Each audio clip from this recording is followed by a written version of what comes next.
There's not one guy, one person in the history of this program that's bigger than the program. What's better than this? Guys being dudes. Oh, what's up and welcome into episode number 134 of the Program Guys podcast. My name is Mason Prince, joined with you as always by Patrick Kurtzberger, Matt Gam, Mark Hall, no Ryan Tyson this week. Today is Wednesday, August 7th. Be sure to like, subscribe to our YouTube channel. You can find us on all of our social media at Program Guys with a Z on Facebook, Twitter, Instagram, TikTok, all of that stuff. You can find us on Spotify, Apple Podcasts, Google Podcasts, wherever you get your podcasts.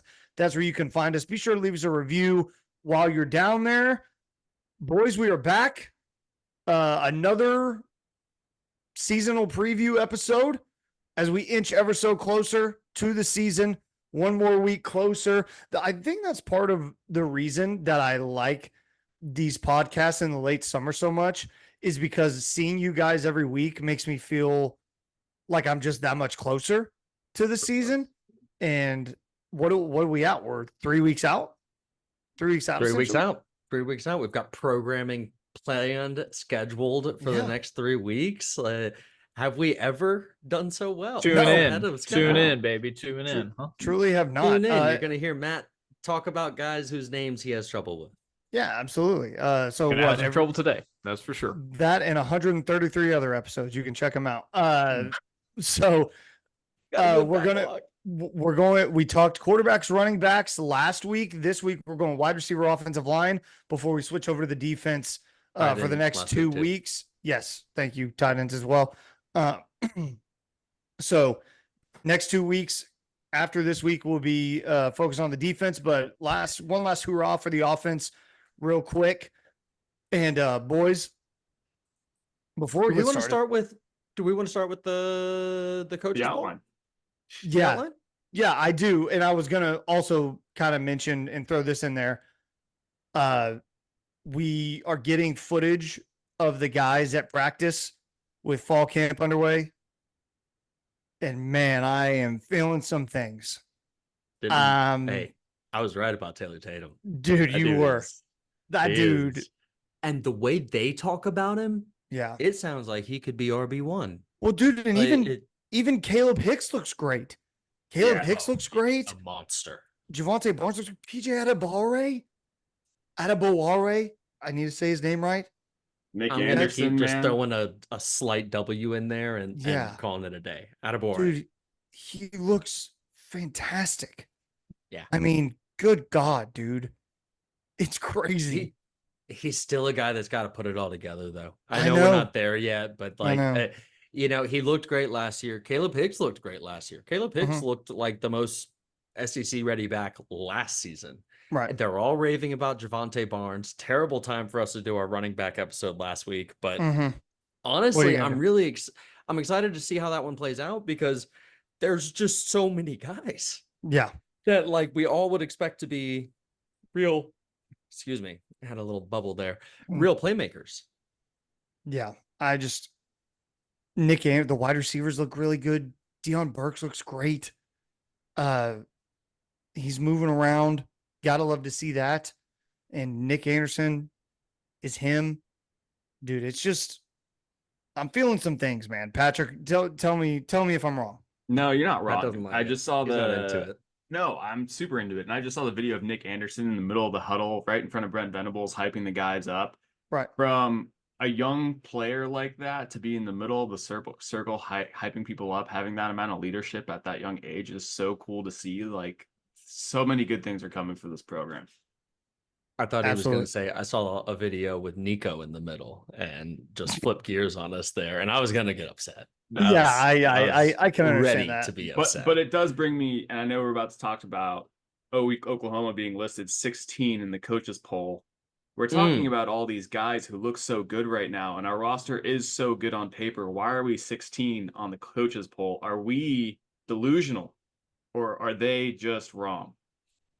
I just think they're going to continue to doubt Oklahoma even after a double-digit win season, bouncing back from a losing season like you did. They're going to doubt Oklahoma because it's their first year in the SEC, and they still, even after a 10-win season, I think we can all agree all the pieces weren't together. Like there were times where this team didn't look how they should have with, like you said, Pat, all the talent they have on paper. They didn't look the part. So I can understand people being skeptical on Oklahoma going into it. And I'm not mad at 16. That's fine.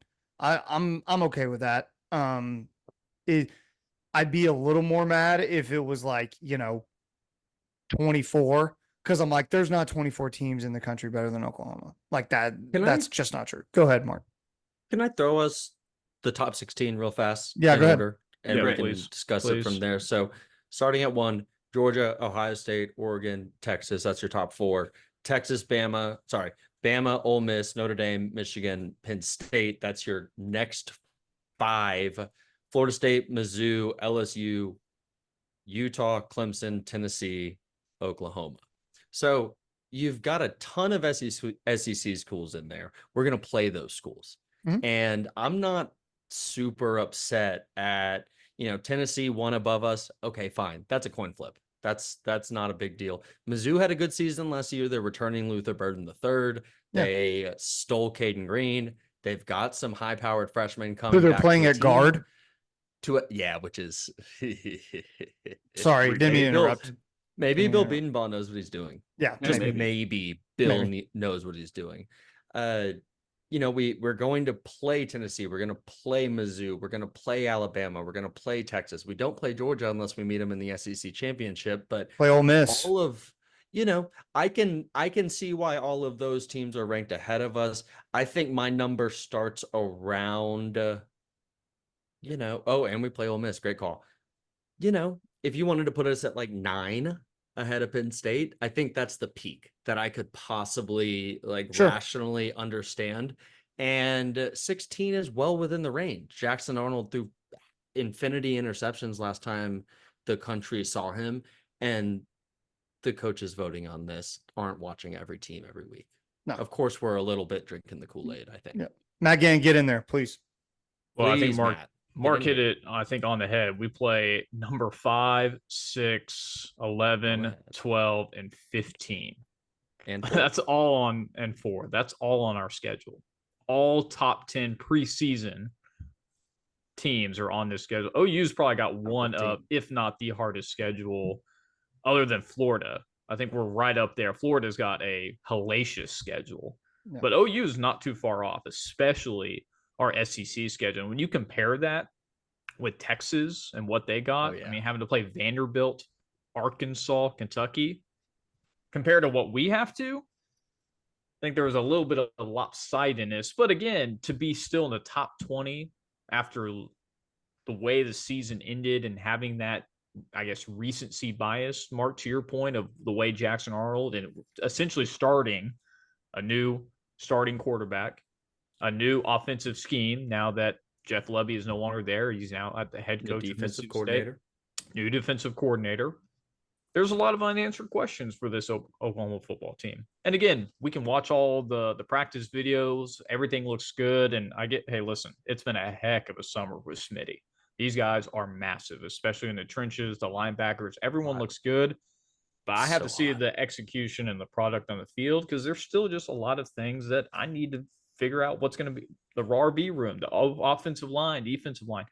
A lot of unanswered, but man, that is a tough schedule for your first year as you transition into the SEC. So I totally get why a lot of these teams are above us. I think it's a good starting point, just like what happened. I believe it was Baker Mayfield's year when we started, 16 or 17, we were like double digits and we made a playoff run. So I like the spot that we're currently in the preseason. I don't want to have too high expectations. I want to slowly that to build into the season itself. So I like the spot that we're in. Real fast. We're not going to spend a lot of time on Texas between now and the Texas game, probably. We'll throw barbs in there. Like, we'll have fun.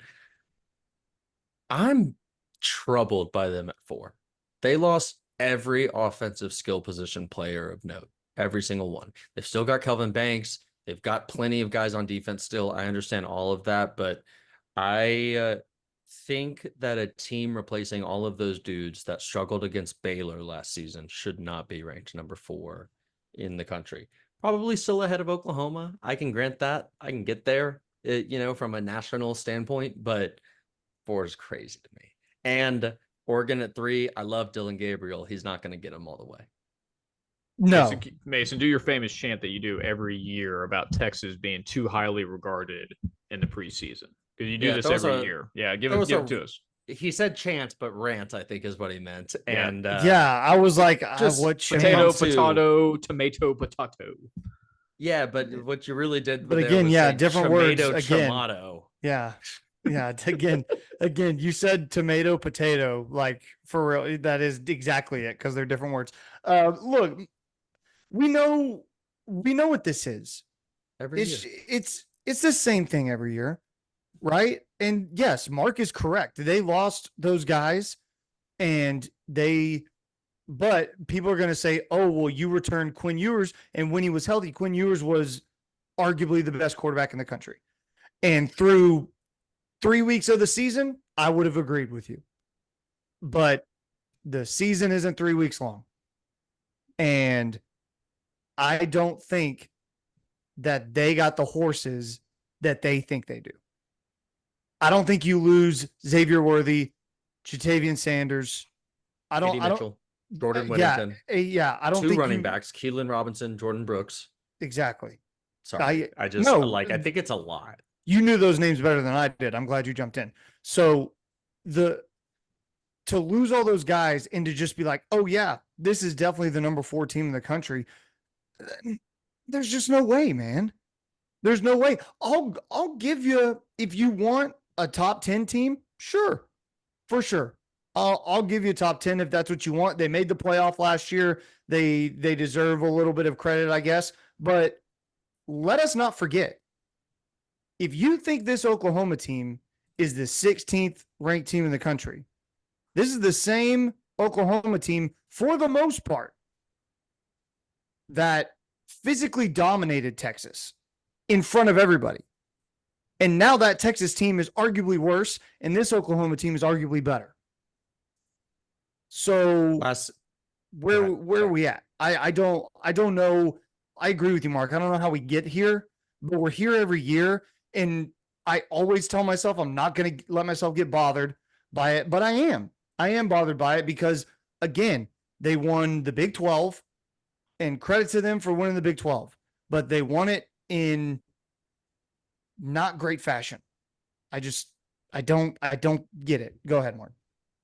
Yeah, I was just going to throw a little compare contrast here between Texas and Oklahoma. In 2023, Quinn Ewers threw 394 passes at a 69% clip. Nice. For 3,479 yards and 22 touchdowns, 6 interceptions. Dylan Gabriel for the 10-win Oklahoma Sooners throws 384 passes, 10 less at a 69.3% clip, even nicer. More yardage, 8 more touchdowns, same number of interceptions. And we think we're upgrading at quarterback, along with a lot of continuity with the guys who at least were there last season in practice doing stuff with Jackson Arnold, who is stepping up, right? Quinn Ewers hasn't played with all of his starters. Arch Manning was taking the snaps with the 2s last season. There's just some replacement stuff that has to happen there that I'll be intrigued to see. Pat, anything to add before we move on? No, love it. All good points. Perfect. Let us know down below in the comments what you thought. OU 16 in the coaches poll. First one. Let us know your thoughts. We read every single one of your comments, folks. Okay. Preview time. We are at offensive line and wide receivers. And I think we start with wide receivers just to go ahead and get started. There's less of them. So to get started, kind of this is the way I think it would be good to go about this. Give me a guy who you're going to be impressed with. He's going to be a starter. Then give me a guy who you think might surprise some people, because that room is loaded, like we've talked about. And a lot of guys are going to see the field, I think, kind of like the running back room, like we talked about last week. So kind of give me your A list and your B list guy. Matt, let's start with you. What do you got? Mm-hmm. Yeah, I'm going to start with a guy coming off injury from last year, Andrel Anthony. who is a transfer from Michigan coming in, who was the best wide receiver for OU last year until he got hurt. And this will definitely be a good comeback story for him coming into a loaded wide receiver room. But we saw glimpses and flashes of what this guy is able to do in a short amount of games. Give him a new offseason. Give him Jackson Arnold, who can throw it down the field and has the arm talent to hit him in stride. I mean, that's a deadly combination along with some of these other guys that can open up the field. So it's not just the defense is focusing on one guy. They're going to have to defend all these guys all at the same time. So that's going to be a really good combo for OU. But I think Andrel Anthony, working off of his games last year, is really going to propel this offense really, I think, into another level. He's just so dynamic with his route running and being able to run all the skill tree or the route trees that's available to him. I mean, give this guy a lot of time on the field, a lot of routes. He's going to do a lot of good things for the Oklahoma Sooners. If I'm going to go with a B-lister, I will go with Jaden Gibson, who has got a lot of hype. See, hold on. I can't do this because that's not what Jaden Gibson is. What do you think Jaden Gibson is? He didn't see a lot of the field last year. Do you think he's an A-lister? Yeah. Like, of course, he didn't see the field a ton last season, right? 14 catches. But on those 14 catches, he had 6 touchdowns. And we know Jaden Gibson is a dude. A lot of drop passes last year. A lot of lost confidence in that guy. You know what I mean? If you've lost confidence, do your thing, King. Here's an argument for that, though. If Nic Anderson is performing super well, and you only need one of those tall guys on the field, Jaden Gibson's not on the field. That's the argument I have against maybe Jaden Gibson. It's a good point. Is seen more if he's only playing well. Like, he has to earn that if Nick seems to be a little bit of a step ahead at this point. Yeah, he's got to earn that for sure. I don't discount that. I guess I'm assuming he'll do the earning there, right? And which you should. I agree with you. You should. I'll look, Matt, please do your Jaden Gibson, but I just don't think we can count him among like a surprise if Jaden Gibson breaks out this season. Sure. Well, I'll go with another guy who's a true freshman coming in, very similar to Jaden Gibson's size.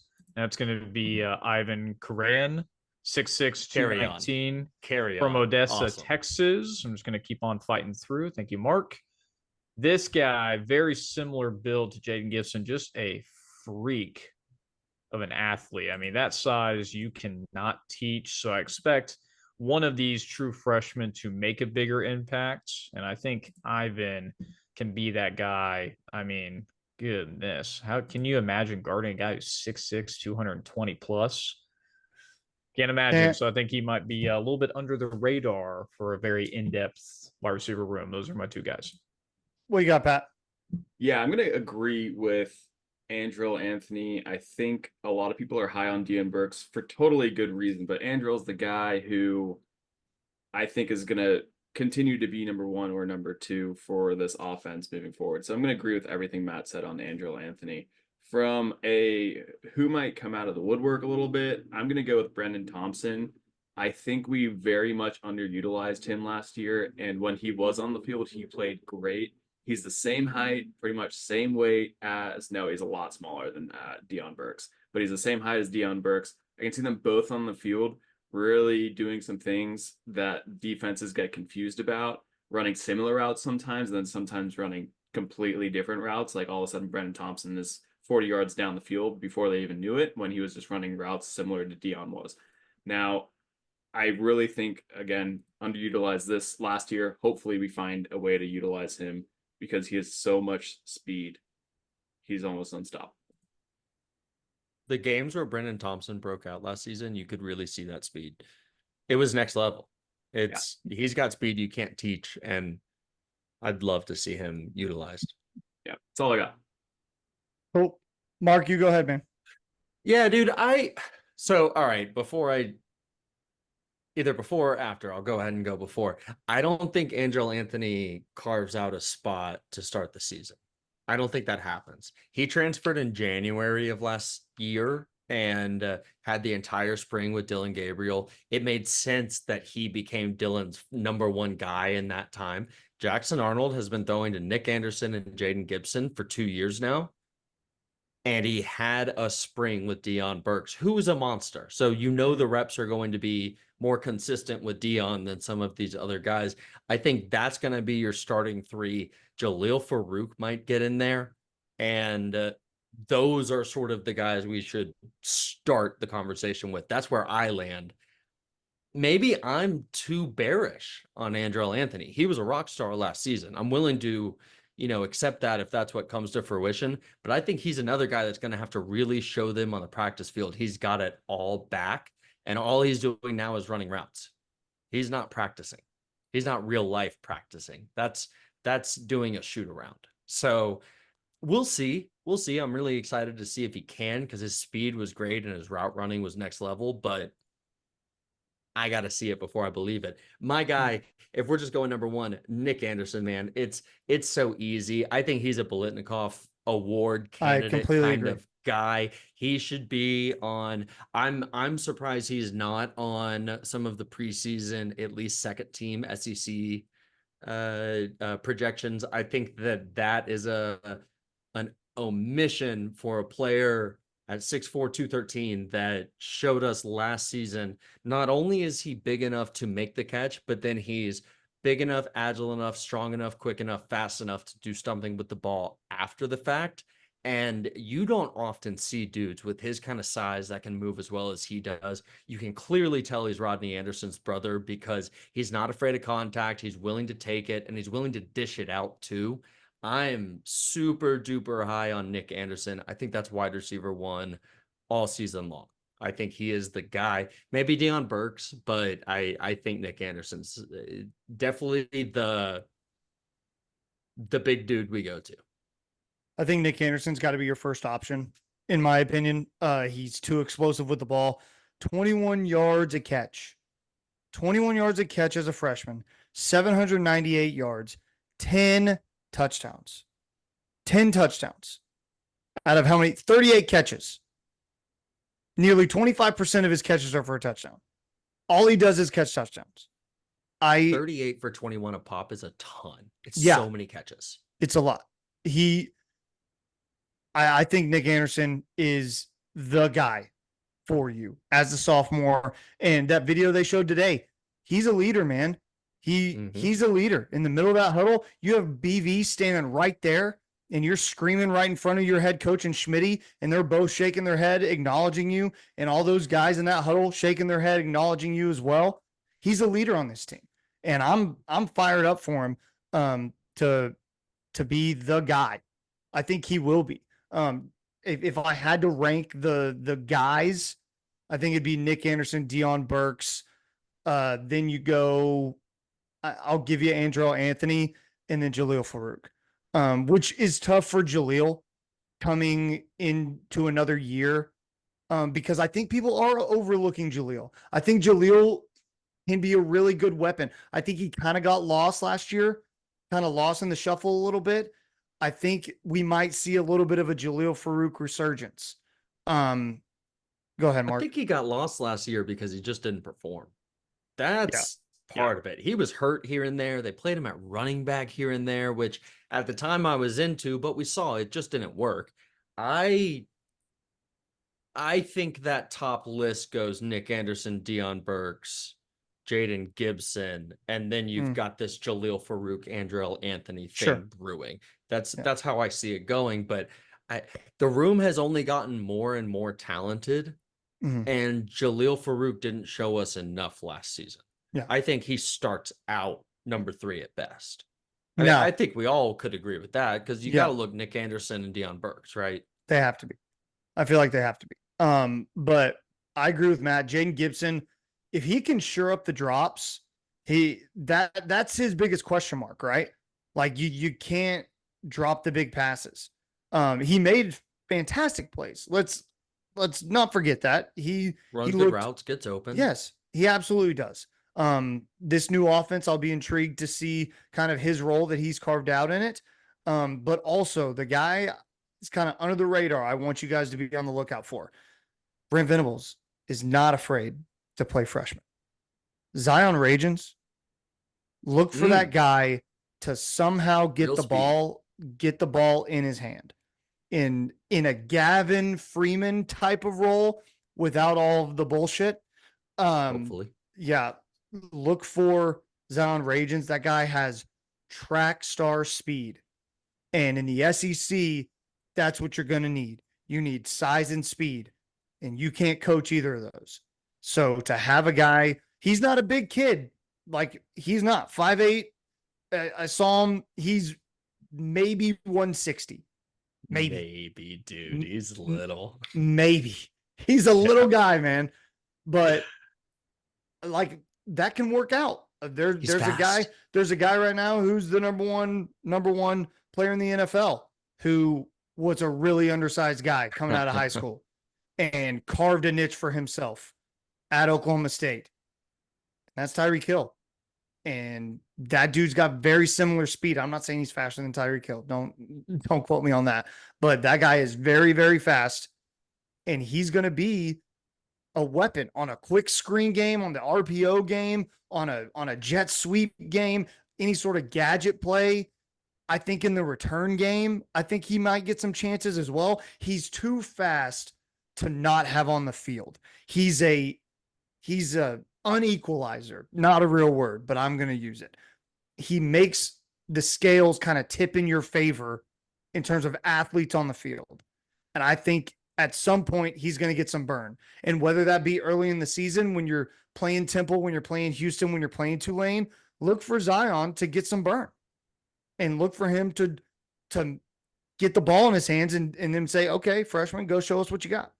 I remember when he committed and we called him Zion Ragens because we like to rage, and we were corrected in the comments. It's Ragans, I believe, not Ragens. See, and that's what I was confused at. I didn't know if we called him Ragans and we're told Ragens, or if we said Ragens and we're told Ragans. We definitely started with Ragens. It was probably me. Look, here's the thing. No, I don't think it was. Here's the best problem. You called him Reagan. There's so real. Yeah. There's the problem we have, and it's a good problem, is we haven't even mentioned like Jaquez Petaway yet, right? Or other guys. So we Zion really have Kearney, the solid freshman. Yeah, exactly. Zion We have Kearney these solid 5-6 wide receivers, and then you have Petaway who's coming into his sophomore year. He's going to want the ball too. We're going to have to give him the ball because he's talented enough to want the ball. So you can fit that Drake Stoops role. Someone's got. I mean, obviously Drake Stoops had, I think, the most Deion. receptions. That's the thing. It's Deion. I think Deion's going to be more. Deion of a has said field. It's why he came in was to play that role. Yeah. Mm-hmm. Well, I think Deion is a guy. I think Deion's a guy that you can put in the slot, but I think he'd be even better on the outside. Like, yeah, you want him to play that Drake Stoops role, but I think he's too good of an athlete to just pigeonhole him as a guy in the slot. Drake led the team in receiving last season and and lined up outside plenty, where I think you can throw Nic Anderson in the slot if you need to. I think he's shown that he's capable of doing that. So you can move guys around. I think Deion Burks is going to probably lead the team in receiving, even if I think Nic Anderson is the best receiver on the team. Okay. To that point, I really hope we end up in a place where there's 2 guys typically always on the field, and then everyone else is moving around, because that's just tough for defenses with the amount of dynamics and talent we have across the board here. I hope that's how this season turns out for our wide receiver group. I would like to not. I'm trying to find the way to, because we don't know what the offense is going to look like, right? I would love to see a quasi West Coast sort of looking system, like a quick passing game, and then you randomly hit some home runs, because getting these guys with the ball in space and just letting them go to work, I think is how you can separate yourself from other teams. Because if they're going to play off you and you can, just run some short routes and like let them get in open space, I think your athletes are better in that sense. I'd be intrigued to see what it's like, because now you look at guys like Jaden Gibson and Nic Anderson, those are home run hitter type of guys. Like those are guys who easily can win jump balls, win all of that. So I'm curious what the offense is going to look like. So just to dig in on that a little bit, Dylan Gabriel's passing yards per attempt last season was 10.4 yards, right? So he's pushing the ball downfield.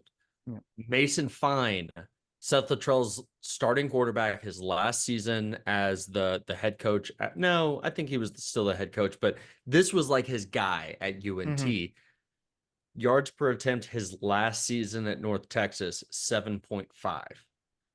The year before that, 8.1. So you're looking at 2 or 3 yards less. There's a real opportunity here to take advantage of that shorter to intermediate side of the field, part of the field, instead of deep ball. Yeah. Like we saw with Levy. Like we saw with Levy. Yeah. Yeah. It was Drake Stoops or a deep ball or a jet sweep or some bullshit. Yeah. Go Bulldogs this season. Go Bulldogs. You guys got anything else on the wide receivers before we move on to the O-line? Nothing. Okay, Fun fact, Nic Anderson is the leader of returning touchdowns at 10 for the SEC. So that's saying something. Wow. At 10. I think I knew that. Fast. Emmett Jones, man. Just rock star. Abundance of riches this team has on the wide receivers. Yes, and it's a him thing that gets us there. He is him. Yeah. He is him. Great coaching staff. Gosh, let us know down below in the comments what you think of the wide receiver room. Kind of who's your guys to be on the lookout for. Who's maybe a surprise guy? Maybe you think Jaquez Petaway is gonna make some noise out there. Okay, offensive line time. I don't really know the best way to really go about this. So I guess don't let me start because Mark will just yell at me. So sure.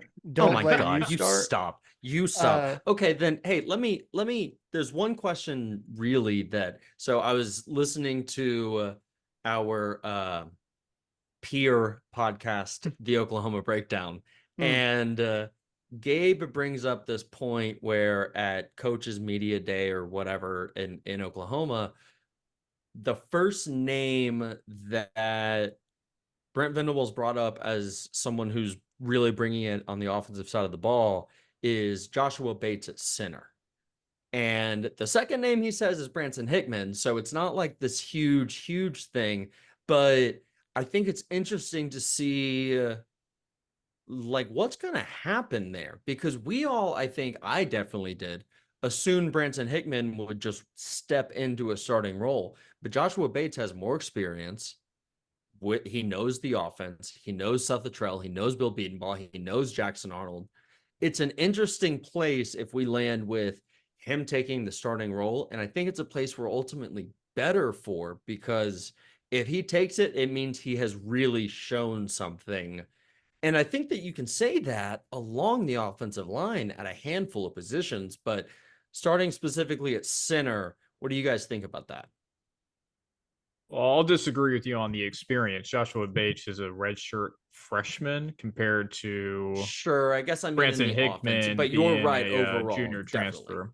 For sure. So more experience within the offense, but it's also a brand new offensive scheme with offensive coordinators. So, is there a little bit more? Sure, maybe a little bit. But I think with Branson Hicksman's experience, unless Joshua Bates has just taken a phenomenal leap over the past off season, it's got to be Branson Hickman. We brought him in after Troy Everett got hurt. And even Troy Everett, I think BV made a quote about that he was progressing really well and could see him at some point in the offseason. So I think it's more of injuries happen against the offensive line. You want these guys to be able to play at multiple positions or have that competitive depth, as we've heard time and time again. So whether it's Branson Hickman or Joshua Bates, having these guys ready to go if they need to step up to the plate, but having that anchor position is going to be huge. I think it's going to be the biggest transfer impact out of all the players that came in this offseason.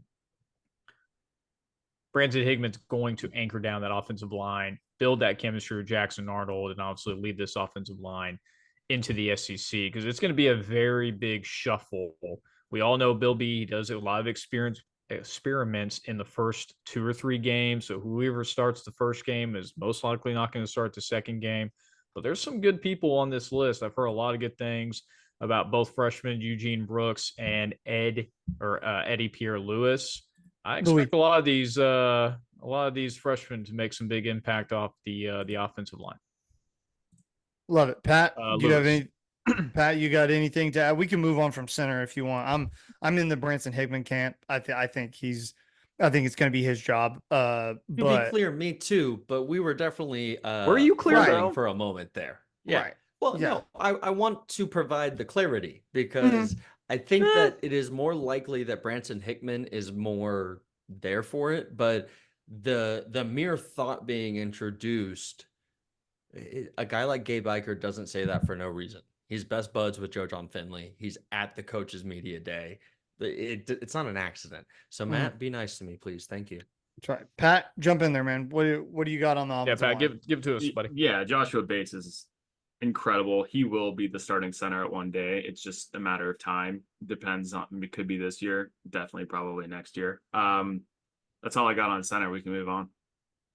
So at the left guard position, Jacob Sexton is the kind of the guy who is going to be the starter, at least for the first game.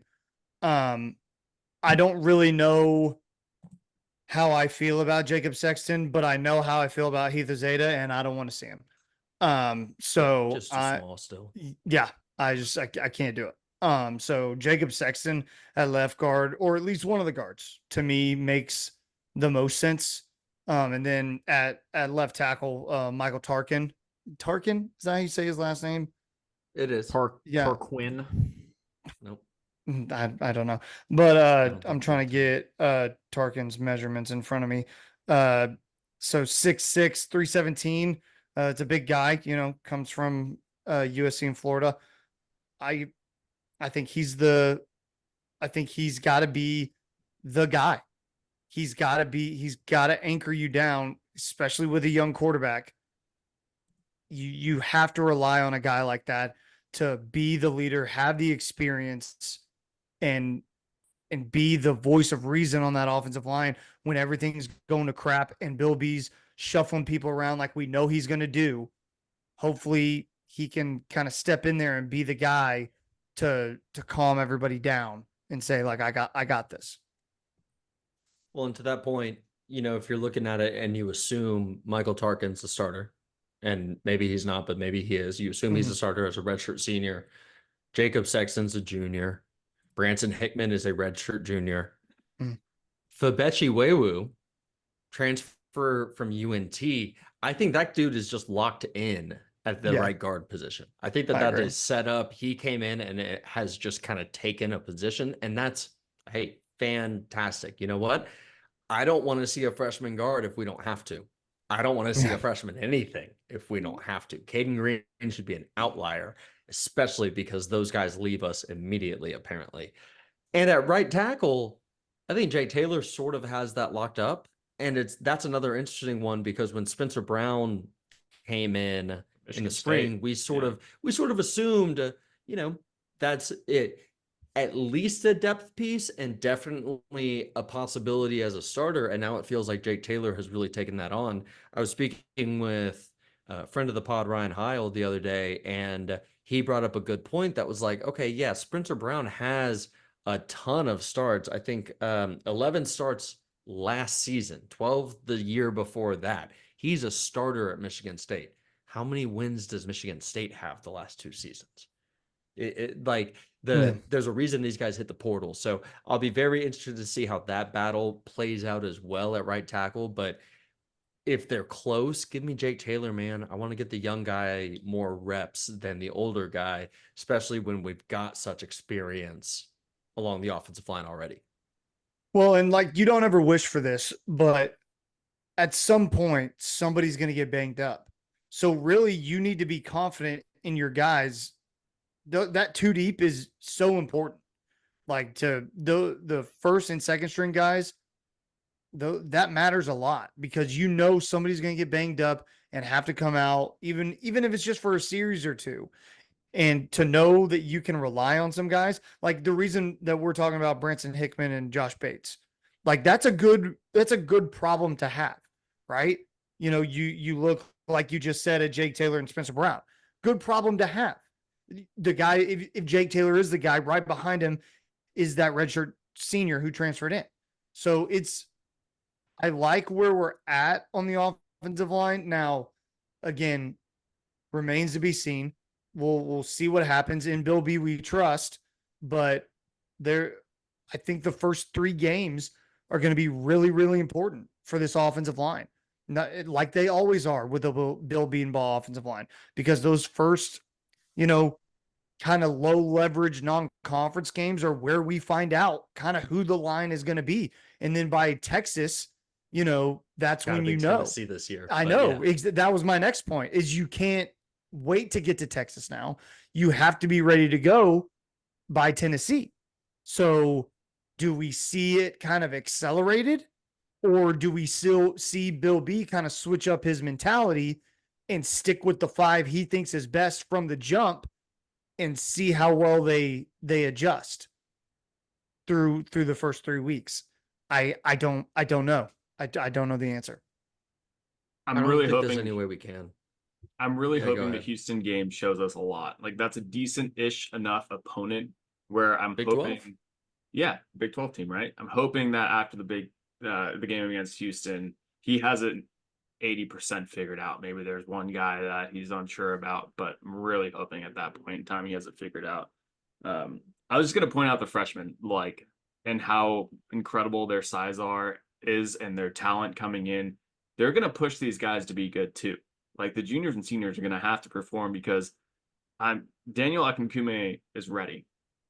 He's ready to sing the British national anthem against Tennessee, right? Josh Sosa, these guys, Eugene Brooks, missing one, Eddie Perry, Luis. I'm so excited for these freshmen in the future. Hopefully they push the other guys to be better too. Yeah, I'd like to see them push and put some pressure on some guys. Because as we know, like we've said a million times, Brent's not afraid to play freshmen. Now on the offensive line, we'll see, just because it's kind of a high leverage unit. Because if your offensive line is bad, your team is pretty bad for the most part. So, Matt, go ahead. I think one major point that we're missing is we're now going from a left-handed quarterback to a righty, which means the blind side has shifted from the right tackle to the left tackle, which only makes Michael Tarkenton even more of a position, because now he's protecting Jackson Arnold's blind side. And when we're playing against SEC type of caliber opponents, they're going to have SEC caliber players playing edge. They're going to want to get after the quarterback and get after Jackson Arnold on every single play. So you have to solidify the 2 tackles, especially the left tackle. And hopefully this transfer coming in from USC, who's got experience, can anchor it down, because OU has been known to have really decent tackles who, I don't know, have gotten drafted in the recent years by the NFL and have proved pretty quickly to be very good for very good teams in the NFL. So Bill B is going to have to work his magic like he does every single year, but that left tackle position becomes just a little bit more important this year with Jackson Arnold being a right-handed QB. Anything else on the line? Go ahead, Mark.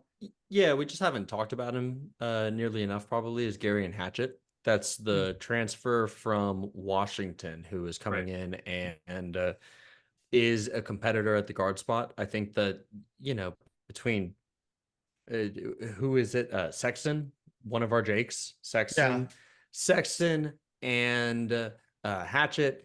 And you throw in Eugene Brooks, who looked really good in the spring, Eddie Pierre-Louis, who might be the best athlete we have on the offensive line.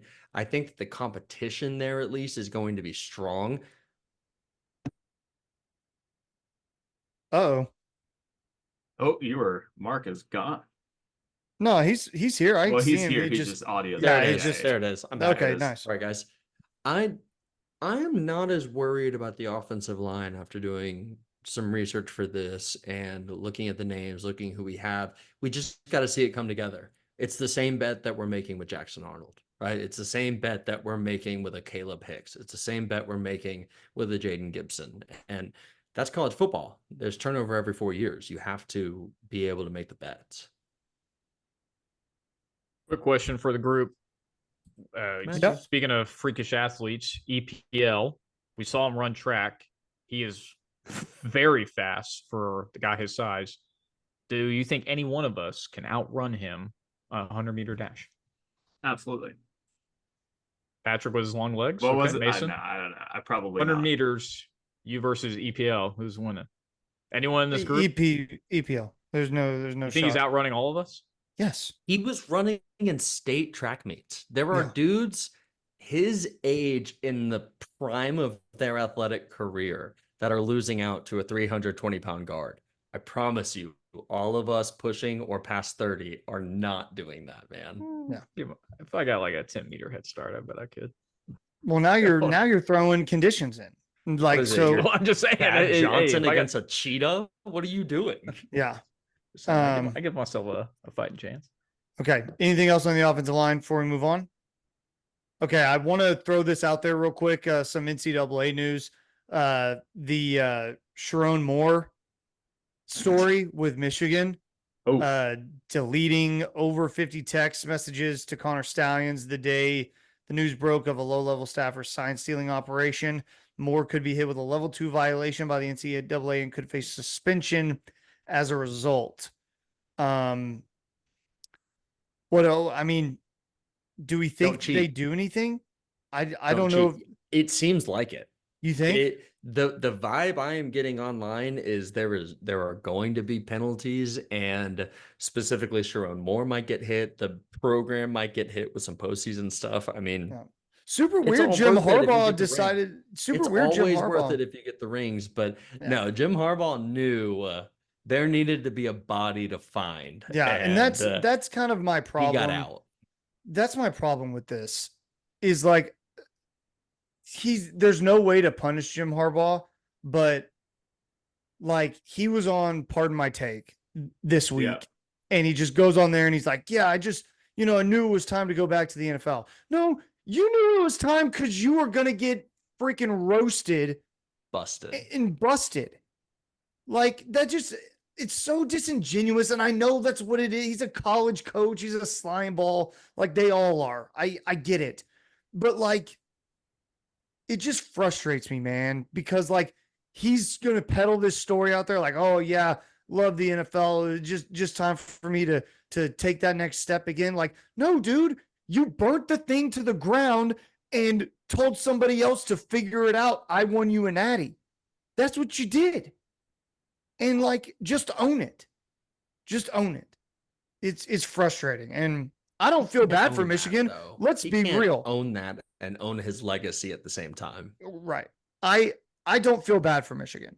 I don't. You won a national title out of it. I don't feel bad. And I think if you ask Michigan fans, I don't think they'll trade whatever sanctions they're about to get for that natty. There's no way. They won't do it. You're right. No chance. Zero shot. No chance. No. So they will let Sharon Moore fall on the sword. Yeah. Every single time if it means that Jim Harbaugh brings them a ring. Like Jim Harbaugh played quarterback for them. Exactly. It was a story tale or a storybook ending. Yeah, exactly. Matt, anything to add? Not necessarily for Michigan. Some of those texts were very disturbing between him and Connor Stallions. We don't need to go detail. Just go to Twitter. You'll figure it out if those are actual real texts. Also, Kentucky getting a 2-year. Not. Yeah, I'm just saying it's funny. Kentucky also got a ban. They got 2 years probation for infractions of not paying or didn't pay people for ineligible work. I don't know what it is, but a lot of fines coming down these college football programs. Did y'all see Mark Stoops talking NIL? No, I didn't. Because between this and between just having to do NIL, I think we're going to see him be defensive coordinator of the Arlington Renegades sooner than later. I think he's just very over he's a frustrated man. The new world. He's a frustrated man. It's a great way to put it. Yeah. He's not happy. I mean, Bob got out at the right time, man. Can you imagine Bob Stoops having to deal with all this NIL stuff? No shot. I just don't. There's just no way. I love Bob. I don't think he's built for that life. I just don't think it'd be similar to Dabo are. right now, and what Dabo's going through would be a similar mindset of like, what the heck? Nick Saban, I'll go down swing. Nick Saban got out 6 more years in him.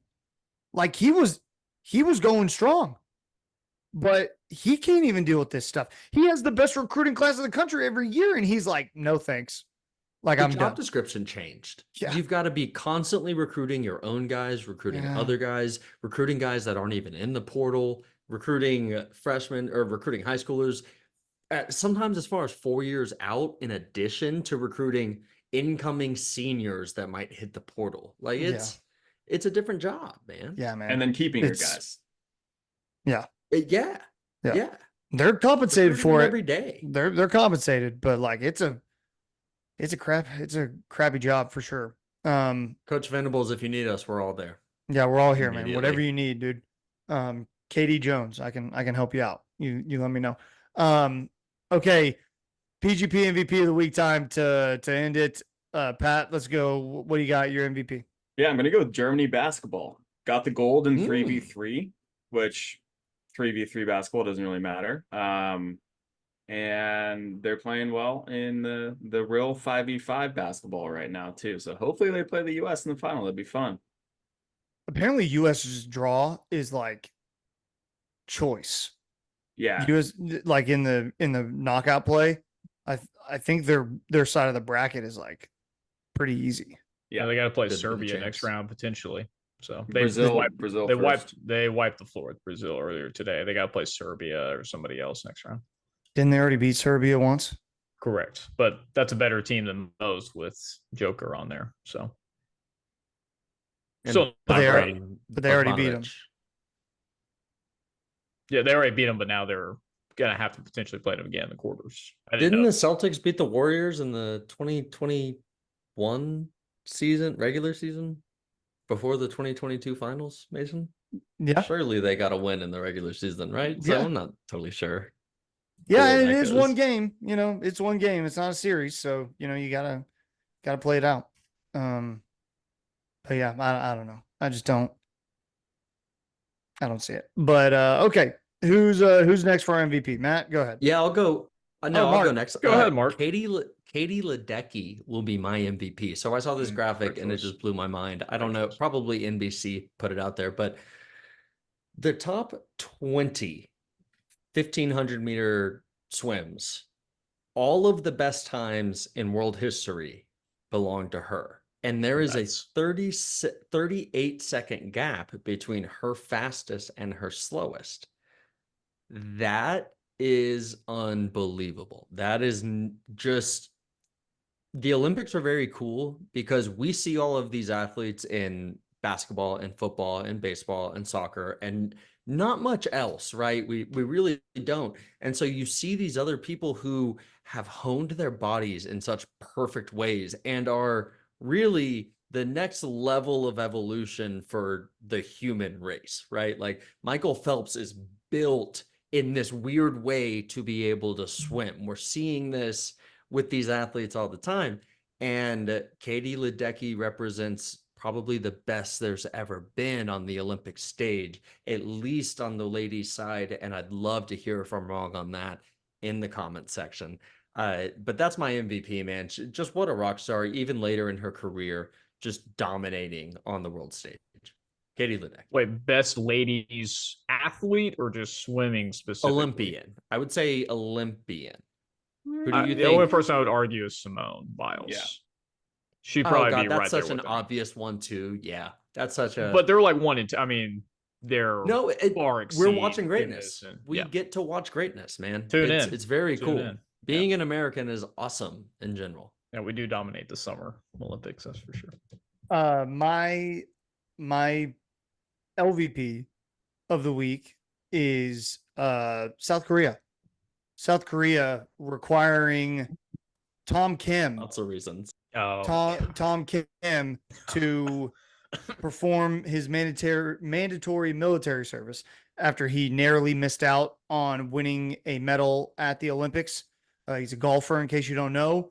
And any male over the age of 21 has to do 2 years of military service in South Korea. He narrowly, in his golfing prime, he'd have to stop golfing essentially and serve in the military. You don't need that guy in your military. You don't. He missed out on winning a medal. He can still forego his military service by winning gold at the Pan Asian Games. Just crazy. I don't know when those are. Nuts set of circumstances here. Yeah, but he's gotta win gold there to bring glory to South Korea, to not serve in the military. Well, I just did a Google. He's won 3 times on the PGA Tour. Yeah. Twice on the Asian Tour and on the Korean Tour, which I guess the PGA is larger than I thought it was. But like, aren't you better off letting this dude do ads for South Korea? He was on the Netflix show. I'm forgetting what it's called. The documentary on that follows the PGA Tour season. Full Swing. Thank you, Matt. Jack and Jill, featuring Adam Sandler and Adam Sandler. Yes, exactly. And he was on there, and people fell in love with Tom Kim. They love Tom Kim. And South Korea, look, I'm not gonna tell other countries how to run their own stuff. I'm far from qualified. But here we are. But you think here we are. You think that guy, he's going to bring much more glory to South Korea by golfing than by being some air mechanic. Like that's insane. That's just insane to me. The soccer players have to do it too, but I think they get to do it in between their summer break. So they like kind of work with them there. But truly K-pop, which is globally one of the biggest bands ever, like the K-pop kids have to do it too. And like, you don't need those guys out there. Isn't K-pop a genre? Well, like their main K-pop guys have to. Oh, okay. They're in sync. It stands for Korean pop. Mm-hmm. Yes, they're in sync and they're Backstreet Boys. Thanks, Matt. Yeah. Right. They're in sync and Backstreet Boys are like they've been there for a long time. They've been out of commission because they're in the military right now, not touring. Guys, I think we take a lot of things for granted here, man. Because like, if I was an incredible golfer and they were like, "You need to serve," friend, am I serving on the intramural golf team? Yeah. Like, am I I'm actually American. goodwill through what golf? do you mean? It's friggin' nuts. Yeah. Friggin' nuts. Matt, round us out. Who's your MVP? Real quick, I'll give a quick MVP. I'll do to Tom Kim, staying on golf. Scotty Scheffler, who was down 6 strokes in the back 9, shot a 29 to win gold during the Olympics. Really good for him. Quick LVP, the House of Dragons season 2. It was just a trailer for season 3. They could have just done without it. I'm actually very disappointed. I thought it was really good. The season was so much better than season 1, guys. If Game of Thrones never happened, House of Dragons would not be that good of a show. I think it. Of course, they're leaning too much on it. Yeah. And they're so leaning I think a lot on it. That's my issue with it. I agree. I agree with Matt. It's just a preview for the next season, and we'll see in 2 years. Like in 2 years. You end the first season killing the kid, and you're like, oh, now it's about to go down. And then the first episode, they kill a kid, they kill the other kid, and you're like, okay, it's about to go down. And then 7 episodes of nothing. And they're like, okay, we'll see you in 2 years. And they're like, I thought you guys wanted more character development. Man. I can't wait for Ryan to listen to this episode. I wish RT was here, man. Ryan, comment down below. Yeah, Ryan, RT. You guys think Ryan listens? We'll find out. Classic. God dang it. Ryan, comment down below. Comment turquoise down below if you're listening. Okay. Let's wrap it up. That's the end of episode 134. Be sure to like, subscribe on our YouTube channel, and follow us on all of our social media at Program Guys with a Z on our Facebook, Twitter, Instagram, TikTok, all that good stuff. You can find us on Spotify, Apple Podcasts, Google Podcasts, all that good stuff. Season preview rolls on next week. We will switch over to the defensive side of the football, give you a couple of positions there. That's going to do it. We'll see you next week. Pat, take us out. Keep pushing it, baby. 3, 2, 1, go! There's not one guy, one person in the history of this program that's bigger than the program. What's better than this? Guys being